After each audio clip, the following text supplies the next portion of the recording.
Tudo da Canção Nova em um só lugar. Canção Nova Play.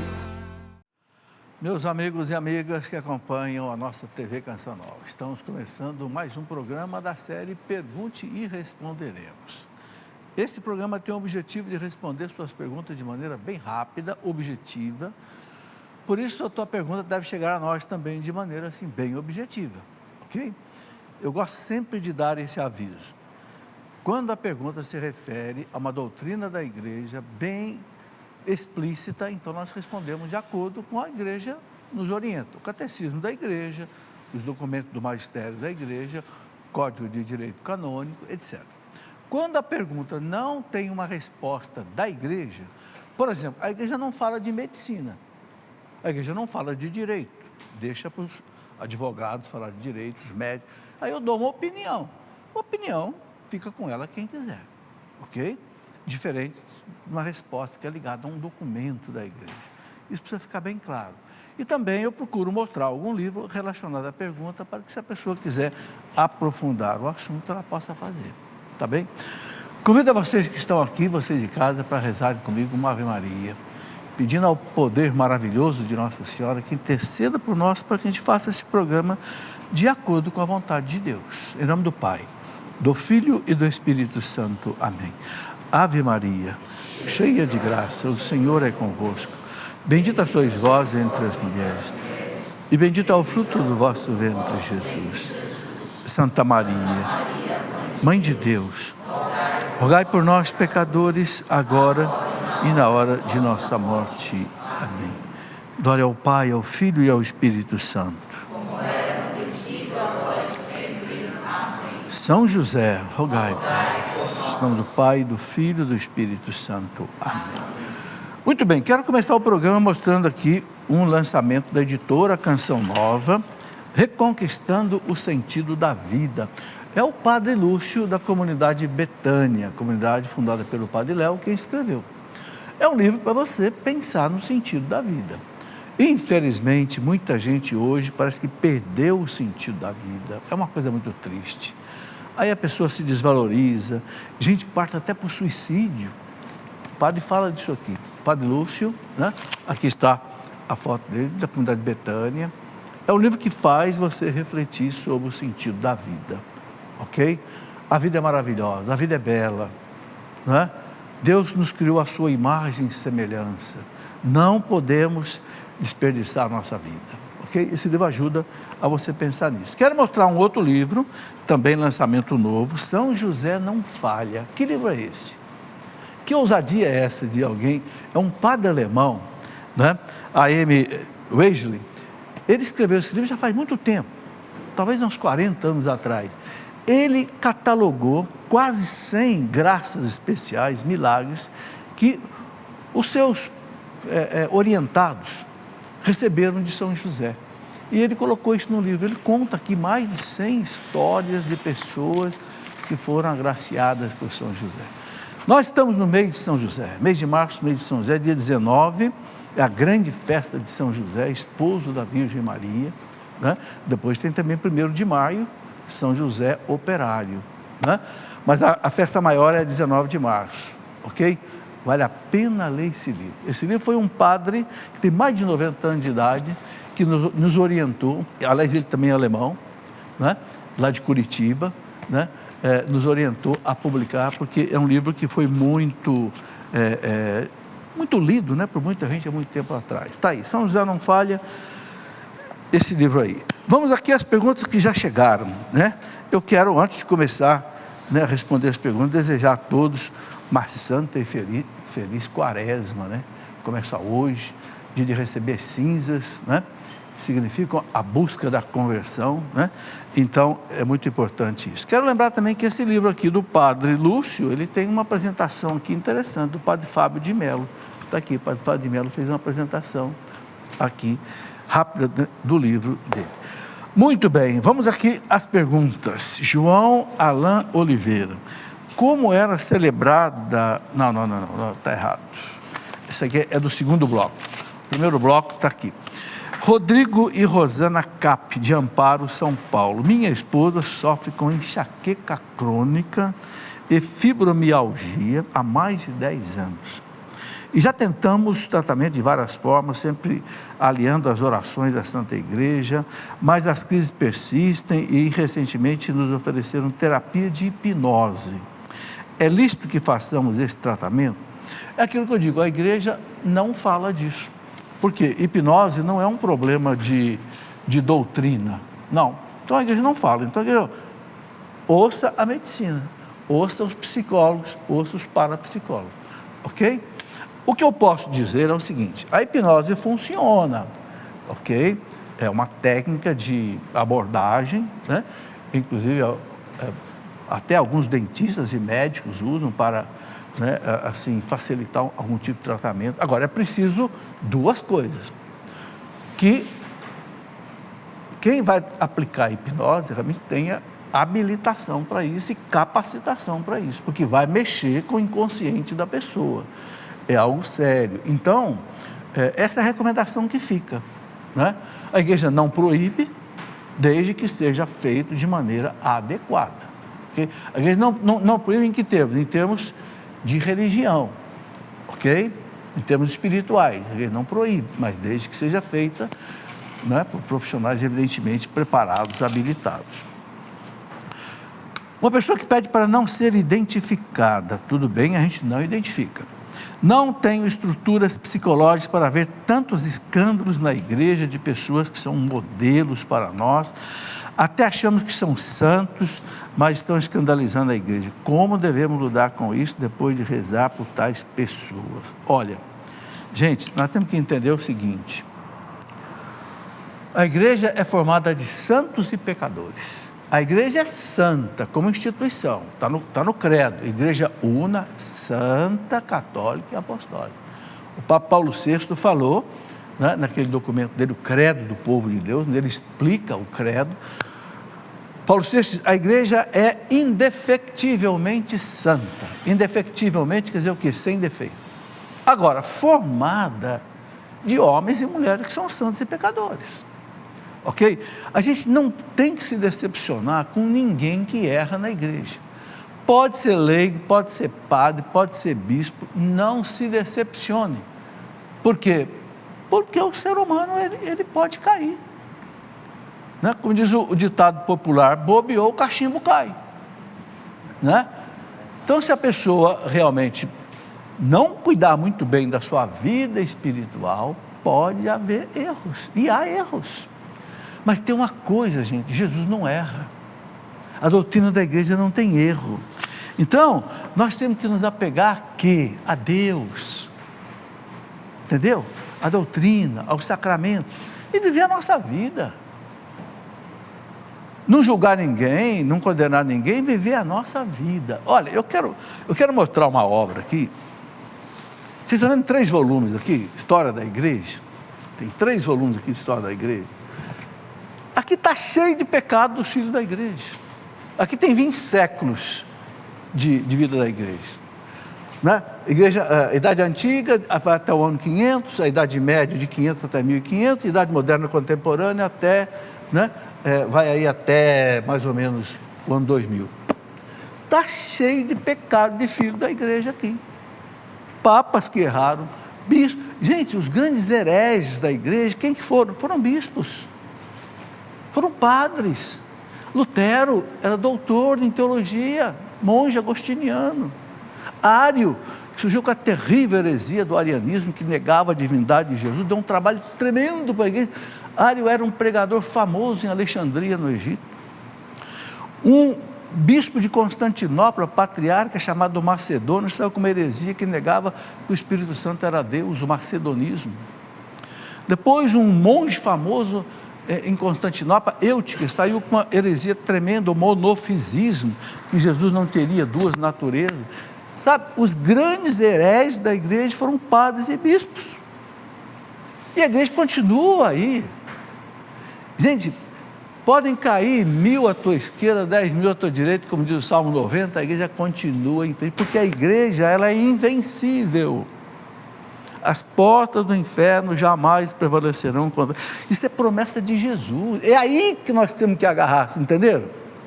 Não se agarrem em outra coisa.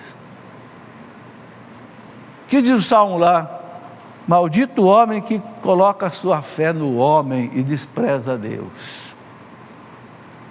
Não, nós temos que agarrar em Deus, nas promessas de Jesus. A igreja é invencível. Caia quem cair. A igreja continua salvando a humanidade. As missas continuam sendo celebradas, as confissões realizadas. Não olhe, tá? Então, essa pessoa fez essa pergunta. Não se desespere com essas coisas erradas. Pelo contrário, reze mais ainda pela igreja. Trabalhe mais ainda pela igreja. Sofra pela igreja. São as 3 maneiras de você ajudar a igreja: trabalhar pela igreja, rezar pela igreja e sofrer pela igreja. Outra pessoa que pede para não ser identificada. Curso Letras, estou estudando o essencial da sociologia e antropologia.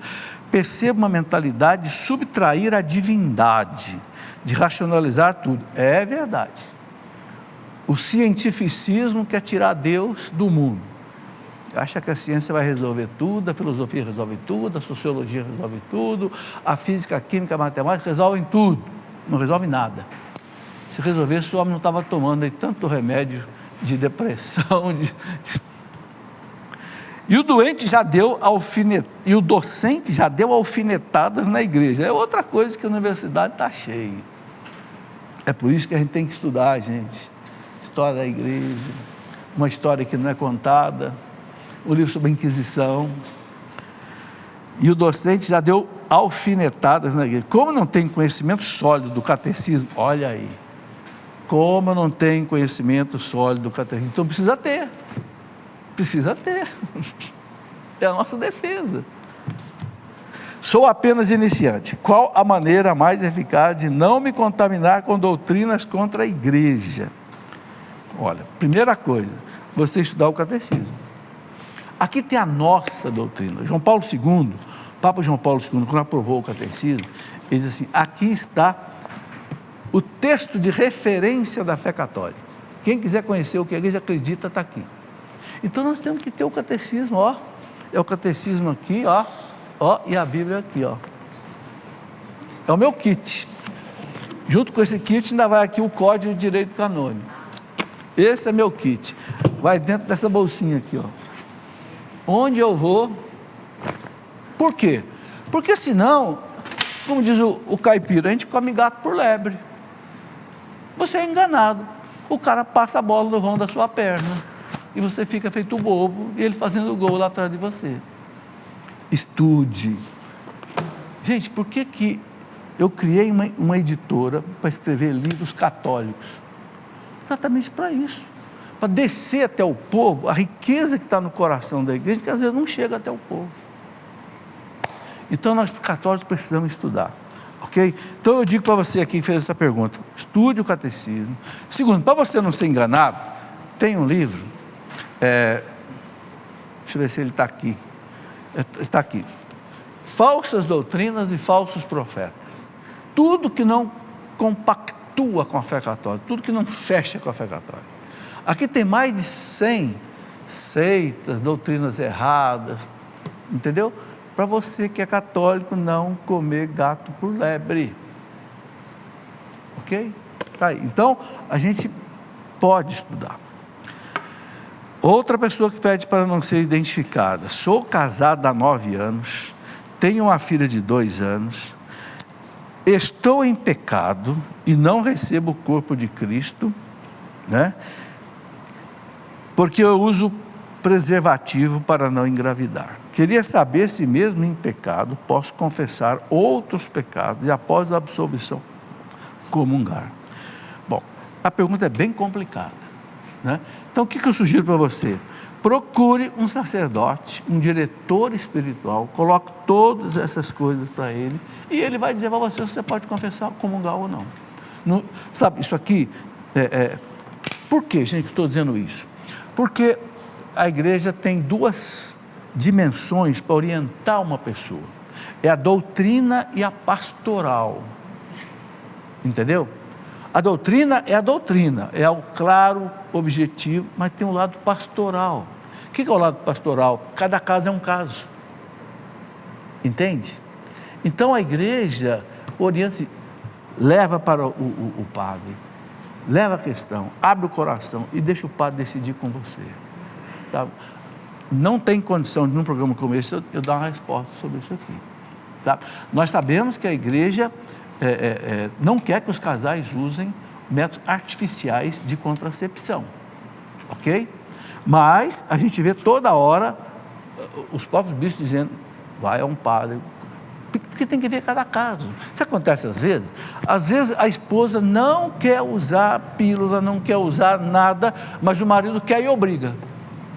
E aí como é que fica? É difícil resolver, entendeu? Então, por isso que eu digo, é uma situação difícil. Objetivamente não pode, mas tem que ver o lado pastoral da questão. Edgar Leandro, porque as roupas dos formandos são parecidas com as vestes dos sacerdotes? Edgar, não é questão que é parecido com as vestes dos sacerdotes. O resto dos formandos, aquela beca que coloca, etc., aquilo ali, o ser humano sempre gostou disso. Toda a humanidade, em todos os tempos, usaram vestes diferentes para cada tipo de coisa. Os reis se vestem de um jeito, né? As princesas de outro jeito, os sacerdotes de outro jeito, soldados de outro jeito, o médico usa branco, o soldado usa farda, né? O padre usa clergyman e batina. Então, o formando também, ele usa uma veste que simboliza, não sei, uma conquista, uma vitória, né? Não quer dizer exatamente que tem algum relacionamento com o sacerdócio, não. É um destaque. A gente vê a toga, por exemplo, dos ministros do Supremo Tribunal Federal, né? A toga significa o quê? O poder da nação para julgar, ok? Está aí. Margarida Arruda, minha filha, adora a franquia de filmes Harry Potter, filme no qual os personagens são bruxos, duendes e outros. É errado ela assistir? Vou dar a minha opinião. Eu nunca li um parecer da igreja sobre o Harry Potter. Então, vou falar em meu nome. Eu não deixaria uma filha minha, um filho meu assistir. Bruxa, duende, isso é esoterismo. Ok? Eu acho que isso não vale a pena uma criança começar a receber essas informações.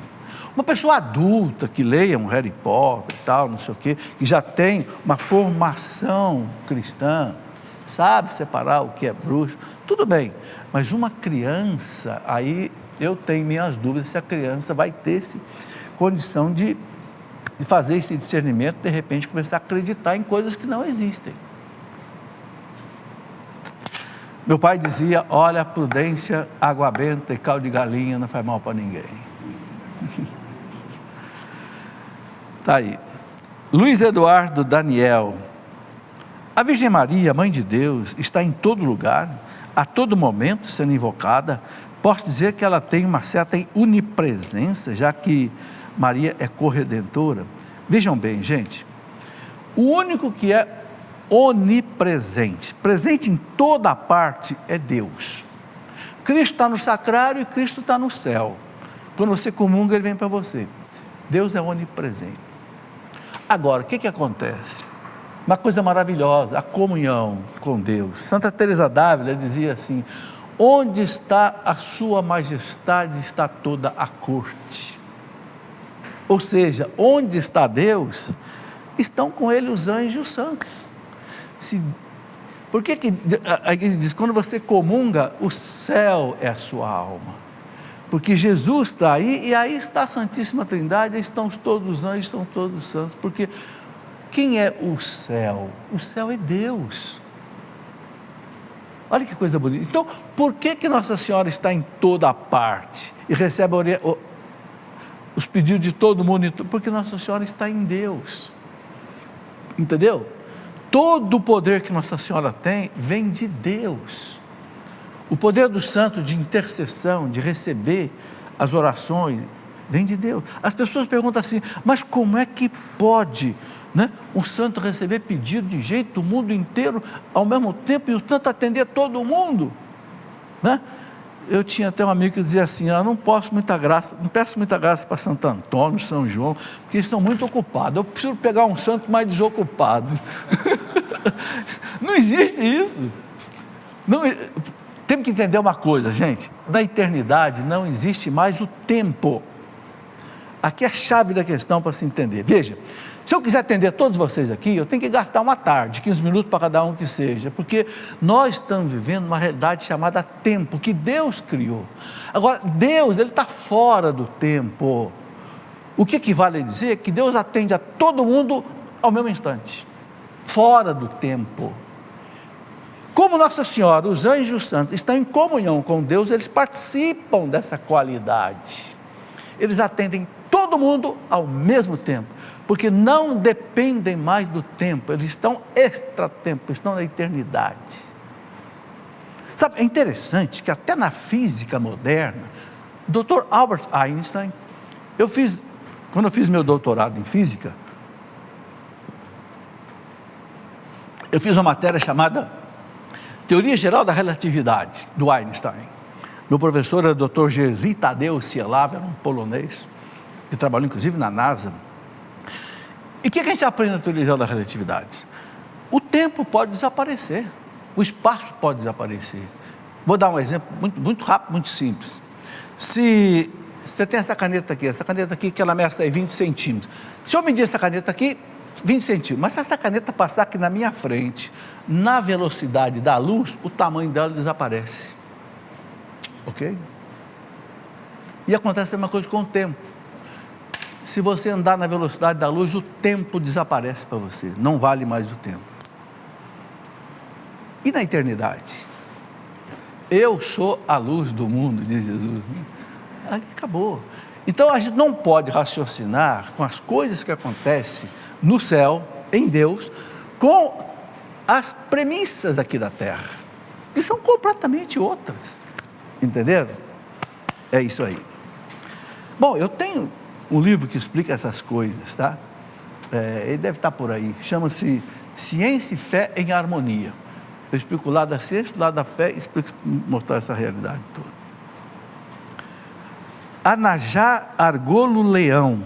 Gostaria de saber por que deixaram de utilizar o vinho na Eucaristia. Não deixaram, não, jamais. Lembro que antes a Eucaristia era molhada no vinho e hoje em dia não se vê mais isso. O Anajá, não mudou nada. O padre consagra o pão, consagra o vinho, e não pode consagrar só o pão sem consagrar o vinho, é proibido. Ok? Agora, o que acontece é o seguinte: a igreja, ela não é obrigada a distribuir a comunhão em duas espécies. Por quê? É outra coisa importante de entender.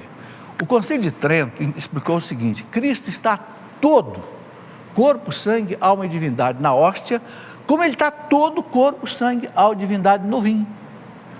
Tanto assim que a pessoa que é celíaca, aquela pessoa que tem alergia a glúten, não pode comungar a hóstia, porque a hóstia tem glúten, ela pode ter uma alergia, então ela toma um pouquinho do vinho. Comungou, como se tivesse comungado em duas espécies ou uma espécie só. Entendeu? Mas a igreja continua. Tem muitas igrejas que se dá comunhão em duas espécies, quando tem segurança, quando não há perigo do vinho derramar, quando não há perigo de profanação. Ok?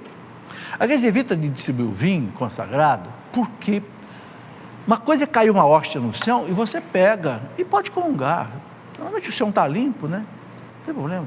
Agora, se cai o vinho no chão, ai, cai num tapete, você não pega mais. E é o corpo de Cristo, sangue.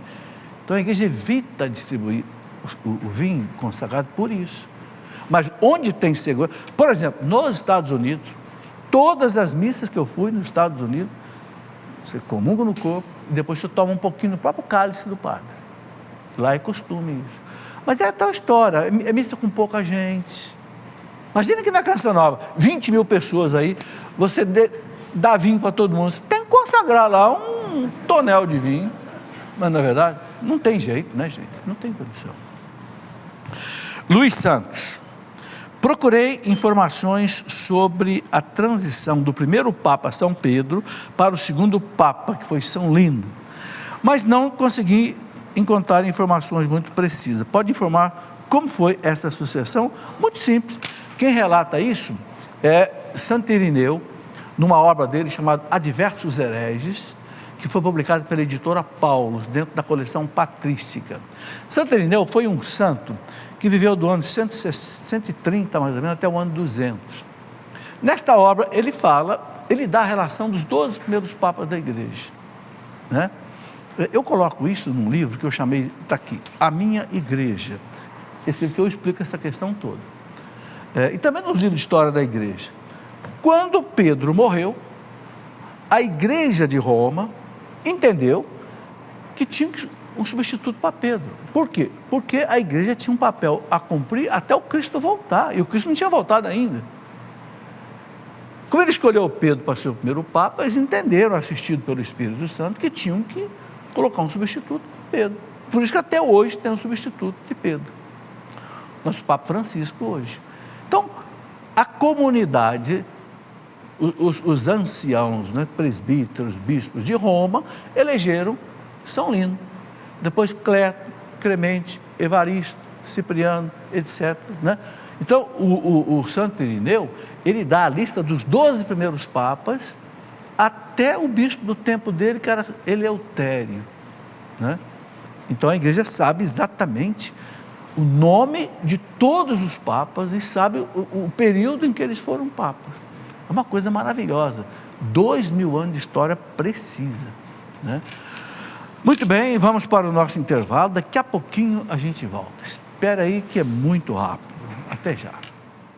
Muito bem, já voltando com o nosso programa, eu quero dizer o nome da cidade de vocês que estão aqui. Uma pequena homenagem que a gente faz a vocês, muito pequena, mas pelo menos isso. Temos amigos aqui do Rio de Janeiro, quem são? Isso, está ali. São Paulo, capital. Olinda, Pernambuco. Sorocaba, São Paulo. Canoas, no Rio Grande do Sul. Recife, Pernambuco. Porto Alegre, Rio Grande do Sul? Tem Porto Alegre, Minas, e tem Porto Alegre, Rio Grande do Sul, tá bem. Januário, Minas Gerais, e São Francisco, Minas Gerais. Bem-vindos à Canção Nova, bem-vindos ao nosso programa. Eu tenho um aviso para dar aqui muito importante, vou ler. Agora a Canção Nova tem uma nova opção para doação do sócio, o cartão de crédito mensal. O cartão de crédito que você usa para, né, até na padaria. Ao invés de receber seu boleto bancário para contribuição todo mês, sua doação será vinculada a um cartão de crédito e o valor cobrado em sua fatura mensal. É bom, sabe por quê? Você não esquece, Canção Nova não deixa de receber, assim como acontece com o sistema de assinatura. Quem não entendeu, quem não sabe usar, pode então entrar aí no site clube.cançãonova.com. clube.cançãonova.com, ou então está escrito na tela aí, ó. Ou então você pode entrar, pode telefonar 12 31 86 2600. Gente boa, vocês sabem que a Canção Nova não tem propaganda, não tem comerciais, não é uma ONG, não recebe dinheiro do governo, é a contribuição de cada sócio que mantém esse gigante de evangelização. Sabe qual é a dívida da Canção Nova por mês? Mais de 20 milhões de reais por mês. Ok? Mas a graça de Deus, a providência divina, só que a providência divina, ela não chega aqui com o cheque e dá na mão do padre, não. Ela vai no bolso de cada um, tira um pouquinho e põe aqui. Por que isso? Para que cada um tenha mérito diante de Deus. Tá? Se Deus chegasse aqui e trouxesse um cheque de 25 milhões para o Eto, agora, quando é cada um de nós que dá, Deus fica devendo para a gente. É mérito diante de Deus, entenderam? Está aí. Porque a igreja, gente, é o corpo de Cristo, é todo mundo trabalhando, né, para que a evangelização aconteça. É isso aí. Bom, estamos começando a quaresma, gente. Quaresma é tempo de penitência, tempo de conversão. Então eu quero mostrar aqui 3 livros que podem nos ajudar. Primeiro, os pecados e as virtudes capitais. O que é converter? É deixar o pecado. Então aqui esse livro, eu faço um raio-x dos pecados piores, que a gente chama de capitais. Capital vem de caput, cabeça. Soberba, ganância, luxúria, gula, ira, inveja e preguiça. Olha, para você fazer um exame de consciência, perfeito. Junto com esse, por que confessar? Como confessar? Então, Levinho ajuda você a fazer exame de consciência, as perguntas, tal, como você conversar com o padre. Tem gente que tem 1000 dúvidas, tira as suas dúvidas. A confissão é a coisa mais maravilhosa que Jesus deixou, gente. custou o sangue dele na cruz, custou a morte dele na cruz. Por que que Jesus instituiu a confissão no dia da ressurreição? No domingo da ressurreição? Que ele aparece para os apóstolos e fala: assim como o Pai me enviou, eu envio vocês, a quem vocês perdoaram os pecados estarão perdoados. Por quê? No dia da ressurreição, que tinha acabado de conquistar diante da justiça divina o direito de nós sermos perdoados pelo sangue dele. E tem gente que joga isso fora, fica com vergonha de contar o pecado para o padre. Você não tem vergonha de cometer o pecado, né? Agora tem vergonha de contar o pecado? Não, você devia ter vergonha de cometer o pecado, porque Deus estava vendo. Você pensa que Deus não está vendo? Está vendo. Está vendo. Deus vai lá no motel, Deus vai lá, não posso falar onde mais.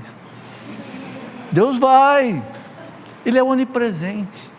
Então a gente tem que ter vergonha, não é de confessar o pecado, é de cometer o pecado. A confissão é o único tribunal em que o réu entra ali, cheio de culpa e sempre sai absolvido. É um tribunal maravilhoso. Os outros tribunais, o réu sai e vai para a cadeia. Ali não, o réu volta para casa perdoado. Eu tinha um funcionário na faculdade, quando era diretor, eu dizia: aí Celso, tudo bem? Ó, professor, falando a verdade, tirando as dívidas e os pecados. Eu dizia: olha, o pecado é de graça. Vai no confessionário, o padre de Cristo já pagou. Agora a dívida não. Você vai chorar lá no banco. Lá no banco ninguém morreu na cruz para te perdoar a sua dívida não, viu? Lá você vai gemer. Na igreja você não geme não. Vamos aqui as perguntas. Tem mais um livro que eu quero mostrar. Tem mais um. Está aqui, cadê? Sede santos. É o que Deus quer de nós, gente. Não é? Sede santos porque eu sou santo, de São Pedro. Não é? Então, como chegar à santidade? A quaresma é para isso. Então, quais são os caminhos da santidade? Eu coloco, né? Quais são os caminhos da santidade? A palavra de Deus, a Bíblia, a oração, a confissão, a Eucaristia, o sofrimento bem vivido, o desejo de um dia ir para o céu. São os caminhos da santidade. Quaresma é para a gente caminhar lentamente para a santidade. João Alain de Oliveira, essas perguntas chegaram por e-mail. As primeiras chegaram por Facebook ou então por telefone, agora chegaram por e-mail. Como era celebrada a Santa Missa antes do Concílio de Trento? Já li algo, mas não entendi muito. Em cada região ela é celebrada de uma forma diferente. Gente, a igreja sempre celebrou a missa desde o primeiro século com a mesma estrutura. O ato penitencial, né? a liturgia da palavra e a liturgia eucarística. Só que, claro, cada região tem algumas pequenas modificações, sobretudo a diferença entre o Oriente e o Ocidente. Ok? Até o Concílio de Vaticano II, a missa era celebrada em latim, né? Porque o latim era a língua oficial da igreja. Continua sendo a língua oficial da igreja, mas o Concílio Vaticano II abriu para o vernáculo, a língua de cada povo. Mas a estrutura da missa, olha, tem um documento que a gente pega do primeiro século, que já dá a estrutura da missa, Santo Hipólito de Roma, São Justino. É a mesma coisa de hoje. Claro que a liturgia vai sendo aperfeiçoada, vai sendo melhorada com o tempo, ok? Não quer ser identificado. Tenho sonhado que estou expulsando o espírito maligno de alguém. Inclusive, da última vez, quando acordei, passei por alguns momentos, sensações bem ruins. Seriam ataques malignos o que vem sofrendo? É difícil responder uma pergunta dessa. É difícil, né? O que eu posso dizer aqui é o seguinte, gente: o demônio nos tenta na nossa imaginação, onde ele mais nos atrapalha. A tentação é uma ação na nossa mente, na nossa imaginação. Também, às vezes, durante o sono. Então, por isso que a igreja recomenda, antes de você dormir, reze a oração do anjo da guarda, se consagre a Nossa Senhora, entrega a sua noite na mão da Santíssima Trindade, diga: Senhor, me dá uma noite de paz. Eu não sei, quem está acostumado a rezar, por exemplo, o ofício das horas, começa lá nas laudes de manhã, vai até as completas, às 9 horas da noite e tal. A última oração do dia é uma oração exatamente essa: que você durma em paz, Que Deus guarde tua mente, teu coração, para que você não tenha pesadelos, sabe? Então, isso aqui é recomendado, tá? Agora, é difícil dizer o que se passa com você. Cada caso é o caso, cada pessoa. Isso depende do que nós colocamos no nosso inconsciente. Porque o que é o sonho? O sonho é alguma coisa que está no inconsciente e vem para o consciente. Então, de repente, se você ficar lendo muita coisa de exorcismo, não sei o que, você vai sonhar com isso. Entendeu? Então, assim, não é recomendado, por exemplo, antes de você dormir, ler coisas pesadas. Não leia nada de exorcismo antes de dormir. Não leia nada de monstros, filmes, não, que vai atrapalhar seu sono. Leia alguma coisa tranquila, entendeu? Que não atrapalhe seu sono. Tem que juntar aí a parte da fé com a parte da ciência, né? Muito bem, não quer ser identificado. Tudo bem, o que a igreja nos ensina quanto às questões atualmente debatidas no Brasil a respeito da criminalização da homofobia. Claro que a igreja é contra a homofobia, mas temos que entender o que essa palavra quer dizer, homofobia. Homofobia é você ter aversão ao homossexual, você querer prejudicar, bater. Claro que a igreja é radicalmente contra isso. Quando a igreja fala aqui da homossexualidade, a igreja fala com todo respeito. Parágrafo 2357, até vou ler um pedacinho, 2357, olha o que a igreja diz aqui, é a posição da igreja.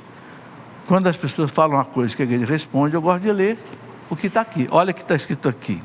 Fala da homossexualidade, evidentemente a igreja, né, coloca aqui que o homossexual deve viver a castidade, não viver a prática homossexual, não é pecado ele ter a tendência. Agora a igreja fala, não viva a prática, porque a prática aí é pecado, né? Mas aqui, bonito que diz aqui, olha, um número não negligenciável de homens e de mulheres apresenta tendências homossexuais profundamente enraizadas. A gente tem consciência disso. Esta inclinação objetivamente desordenada constitui para a maioria uma aprovação. Devem ser acolhidos com respeito. Olha o que a igreja diz, está aqui, parágrafo 2358. Devem ser acolhidos com respeito, compaixão e delicadeza. Evitar-se-á para com eles todo sinal de discriminação. Essas pessoas são chamadas a realizar a vontade de Deus em sua vida, se forem cristãs, a unir ao sacrifício da cruz do Senhor as dificuldades que possam encontrar por causa da sua condição. As pessoas homossexuais são chamadas à castidade. Parágrafo 2359. Então, essa é a posição da igreja. A igreja é radicalmente contra discriminação do homossexual, rejeição, ofensa, brincadeira de mau gosto. Não, a igreja... Porque a igreja sabe que ela tem filhos que têm tendências homossexuais. Até padres. Desde que não viva a prática, desde que viva a castidade, o catecismo fala que você pode chegar à perfeição cristã. Então, essa é a posição da igreja, certo? Não quer ser identificado. A igreja considera o pecado a poluição. Sou maquinista e ao consertar um motor derramei um pouco de óleo na natureza. Devo me confessar, esse ato impede minha comunhão. Não, veja bem, nós também não podemos exagerar, não é porque você jogou um litrinho aí de óleo na terra aí que você cometeu um pecado mortal, não é assim não. A poluição é pecado, não sei, de repente aquele empresário que joga poluente no rio e mata peixe, estraga, aí sim. Sabe, o pecado tem que ser, é o lado pastoral que eu falo do pecado. Tá? Qual é o grau de poluição que você está causando? Entendeu? Não é um litrinho de óleo derramado na terra aí que você vai contaminar a natureza. Não, e você vai fazer isso aí uma vez na vida, duas vezes, não. Diferente daquele que polui sistematicamente a água, o ar ou o solo. Aí é diferente. Rose, li o tratado da devoção a Nossa Senhora de São Luís de Montfort e tenho algumas dúvidas. Devo jejuar todo sábado? Não, não é obrigatório. Mas e quem jejua na sexta devido à devoção ao Sagrado Coração de Jesus? Devemos rezar diariamente o terço ou todo o rosário? Veja, eu li também o tratado da devoção à Santíssima Virgem Maria de São Luís de Montfort. Eu fiz a consagração em 1994. Ó, o que São Luís de Montfort recomenda? Quem quer viver a consagração a Nossa Senhora pelo método dele. Primeiro, rezar o terço todo dia. Segundo, rezar aquela coroinha que eles chamam de Nossa Senhora, né? As 12 Ave Marias em honra das grandes verdades sobre Nossa Senhora. Depois, viver a vida todo por Maria, com Maria, em Maria e para Maria. Não obriga que você faça jejum na sexta-feira, nem só. Ele recomenda, mas não é obrigatório. Agora, vejam bem, gente, acima da consagração de Nossa Senhora está a palavra da igreja. Porque a igreja não obriga ninguém a certas coisas. A pessoa pode fazer voluntariamente, e é bom que faça, mas não é obrigatório, ok? Obrigatório, hoje, por exemplo, quarta-feira de cinza, jejum e abstinência de carne. Aí sim, somos obrigados a fazer, porque a igreja coloca. E coloca o mínimo, né?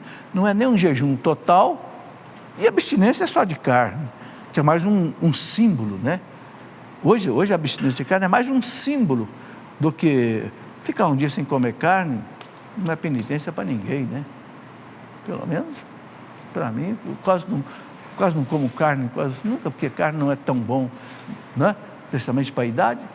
Então é um símbolo. A carne sempre foi símbolo do pecado, né? O pecado da carne, São Paulo fala, né? A carnevale, né? De onde veio o carnaval, né? Então, vamos deixar tudo isso para trás. Vamos viver uma vida nova em Deus. Emanuele Rezende, 12 aninhos de idade, olha que bonito, de Conselheiro Lafayette, em Minas Gerais. Adão e Eva foram para o paraíso após a ressurreição de Jesus? Oi, Emanuele, só Deus pode responder essa sua pergunta, né? Engraçado, no dia do Sábado Santo, tem um texto que a igreja coloca na liturgia das horas, muito bonito, que é um texto escrito lá no primeiro e segundo século, que a igreja recomenda para a gente ler. É um apócrifo, mas é bonito. Fala que Jesus, quando chegou no paraíso, ele procurou Adão e Eva e disse: não é para ficar aqui morto que eu criei vocês, venham comigo. Mas é um texto apócrifo, a igreja não está dizendo com isso que Adão e Eva foram para o céu. Mas há uma insinuação aí. Há uma insinuação. Agora, certeza absoluta, a igreja não tem uma certeza absoluta disso. Não tem. Ivanete Souza, Belo Horizonte, sou casada na igreja católica, mas não fiz primeira comunhão. Posso comungar pelo sacramento do matrimônio? Não, não pode. O que você tem que fazer, Ivanete, é muito simples. Se você, né, você foi batizado na igreja, casando, então é o seguinte, procura um padre, fala: padre, eu quero comungar, eu quero fazer a primeira comunhão, e o padre vai botar alguém para preparar você. De repente o próprio padre faça uma entrevista com você, se ele perceber que você já conhece a doutrina católica. Por que é a preparação da primeira comunhão? É para que a criança ou o adulto comungue sabendo o que vai fazer e tenha a formação religiosa necessária, saiba sobre o credo, saiba os sacramentos, saiba os mandamentos, a moral católica, e viva como um cristão. Então é preciso essa preparação, seja para criança, seja para adulto, mas é simples. De repente o padre pode pegar aí um ministro, alguém, e se preparar para a primeira comunhão, tranquilo, entendeu? Não quer ser identificado, uma tatuagem com uma figura religiosa pode ser abençoada por um padre, assim como a água ou uma medalha? Está aí, ó, uma pergunta que eu nunca vi a resposta da igreja para isso. Será que um padre pode abençoar uma imagem de Nossa Senhora Aparecida feita aqui? Vou dar a minha opinião. A igreja é contra a tatuagem. Por quê? Porque a medicina é contra a tatuagem. Se você perguntar para qualquer dermatologista se você pode fazer tatuagem, ele vai dizer não, estraga a tua pele. Então a igreja acompanha a medicina. Então a igreja fala, então se a medicina é contra, a igreja também não é favorável. Agora, se a igreja não é favorável, vai abençoar uma tatuagem, eu acho que é incoerente. Opinião minha. Eu acho que um padre não deve abençoar uma tatuagem. Opinião minha. Se alguém pensa diferente, não tem uma palavra da igreja sobre isso. Eu estou raciocínio aqui numa lógica de doutrina. Entendeu? Uma coisa interessante. Uma pessoa que faz uma tatuagem, ela tem que ficar 1 ano proibida de doar sangue. Por quê? Contaminação. Quem põe um piercing é obrigado a ficar 1 ano. Esses dias eu li na internet, até salvei no computador, uma moça, não sei se foi no Brasil ou fora do Brasil, que ficou paraplégica por causa de um piercing. Afetou um sistema neurológico dela de tal maneira que a moça ficou paralítica na cadeira de roda. Sabe? Por isso que a medicina não é favorável a tatuagem, piercing, essas coisas. Porque o brinco, por exemplo, é uma região de cartilagem, é diferente. Bom, não sou médico, não sou nada, mas essas coisas estão publicadas aí na internet. Não quer ser identificado. Qual a posição do Papa sobre a educação sexual nas escolas? Esse dia o Papa Francisco falou que sim, pode haver educação sexual na escola. Agora, espera aí, qual a educação sexual? Esse é que é o problema. Um dia perguntaram para João Paulo o seguinte: Santo Padre, qual é a educação sexual que tem que ter nas escolas? Sabe qual foi a resposta do Papa João Paulo II? Educação para a castidade. Essa é a educação sexual que tem que ser. Ou seja, o solteiro não tem vida sexual nenhuma, de nenhum jeito. E o casado tem vida sexual com a sua esposa. Foi a resposta do Papa João Paulo II. Então, uma educação sexual sadia, uma educação para a castidade. Castidade de solteiro, castidade... É o que o Papa aceita. Agora, não é isso que é dado nas escolas, não, né? A gente vê cada cartilhazinha aí, ó, de deixar o papai com a mamãe vermelho, né? Então é isso que tem que tomar cuidado. Jonas de Maria, o Concílio Vaticano II anulou os outros concílios, mas de jeito nenhum. Gente, a igreja não anula as coisas de trás que foram realizadas por ela mesma, de jeito nenhum. É uma das coisas mais bonitas que existe na igreja e que a gente não encontra em nenhuma outra instituição. Sabe o que é? Nunca um papa da igreja cancelou o ensinamento doutrinário de um papa anterior. Você não vai encontrar isso na história da igreja. Pode ler os 3 volumes de história da igreja que você não vai achar. Nunca um papa cancelou Por quê? Porque o ensinamento doutrinário da igreja é assistido pelo Espírito Santo. E o Espírito Santo não ensina uma coisa no século I, outra no século X, outra no século XX, ele ensina sempre a mesma coisa. O nosso credo tem 2000 anos. 2000 anos. Nunca mudou um dogma do credo. O credo tem 12 dogmas, né? Nunca se mudou um dogma. Por quê? Porque é verdade, a assistência do Espírito Santo. Nunca um concílio ecumênico, dos 21 que a igreja já fez, concílio ecumênico quer dizer aquele concílio universal, onde o Papa chama todos os bispos do mundo. O último foi há 60 anos atrás, o Vaticano II. Nunca um concílio da igreja cancelou um ensinamento de um concílio anterior ou cancelou um concílio anterior. Isso não existe na história da igreja. É a coisa mais maravilhosa que existe na igreja. Isso tem nome. Sabe qual é o nome disso? Infalibilidade na doutrina. A igreja, ela não é infalível em física, matemática, química, desenho, história, geografia, política, arte, mas na doutrina a igreja não erra. É dogma, isso, entende? Por quê? Porque se a igreja errasse na doutrina, nós perderíamos o caminho para o céu. Então Cristo, está escrito aqui no parágrafo 890 do Catecismo, Cristo concedeu ao magistério da igreja participar da sua infalibilidade. Pode conferir aqui, parágrafo 890, você vai ler isso daqui. Graças a Deus, né? Assim como Cristo deu à igreja o carisma da invencibilidade, jamais as portas do inferno vão vencê-la, ele deu também o carisma da infalibilidade, somente em doutrina, fé e costume, ok? Muito bem. Júnior Duarte, Mombaça, no Ceará. Por que no Antigo Testamento Deus disse que existia alimentos impuros e no Novo Testamento Jesus disse que o que torna um homem impuro não é o que entra pela boca, mas o que sai da sua boca? Ô Júnior, era uma questão de costume do povo hebreu. O povo hebreu, ele tinha como impuro alguns tipos de animais. Por exemplo, um animal, para ele poder servir de alimento, ele tinha que ter duas características. Ele tinha que ter o casco fendido e tinha que ruminar. Então, por exemplo, o boi tem o casco fendido e rumina. Então, comia o boi. Não comia o porco, porque o porco tem um casco fendido, mas não rumina. Era um costume que veio lá do tempo de Moisés e que Deus colocou naquelas 700 e tantas prescrições do povo para levar o povo até ele, tirar o povo da idolatria. São razões profundas que aqui não dá tempo de eu desdobrar tudo.